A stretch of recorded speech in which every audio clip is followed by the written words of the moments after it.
Over to the Russia-Ukraine front, Russian investigators are probing bridge blasts as acts of terrorism. And this is according to the state media.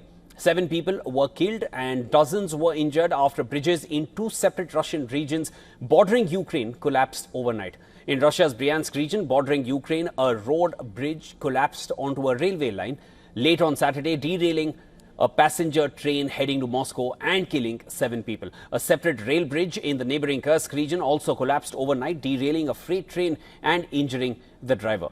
Authorities did not say what caused the collapse, nor provided details on the incidents, but prosecutors say they had opened an investigation. Ukraine, which Russia has blamed for the previous incidents, did not immediately comment on this, and this comes at a time that things are tense on the battlefield. Ukrainian President Zelensky has admitted that the situation on the front lines remains difficult. He told Ukrainians that serious fighting was taking place as Russian forces focused their main offensive efforts on Pokrovsk, a logistical center in Ukraine, and several other parts of the Donetsk region. He also added that Ukraine's Kursk operation was continuing and was keeping a significant number of Russian troops from operating on Ukrainian territory. Moscow has repeatedly denied that Ukrainian forces are still holding territory in the Kursk region. In April, it said that it had pushed all Ukrainian troops from the region after the enemy seized land during a surprise incursion in August of last year.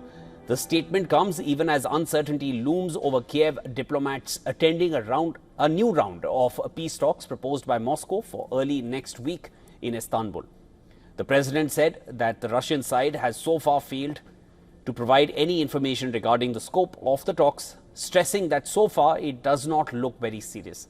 Zelensky's top advisor said that Kiev was ready to resume direct peace talks with Russia in Istanbul, but that Moscow should first provide a promised memorandum setting out its position on ending the more than 3-year conflict. Meanwhile, US has hinted that it does not support Ukraine's NATO membership on the table. In an exclusive with Fox News, US Special Envoy for Ukraine Keith Kellogg commented on Germany's possible decision to begin supplying long-range Taurus cruise missiles to Ukraine and acknowledged that Russian President Vladimir Putin is right to say NATO is waging a proxy war.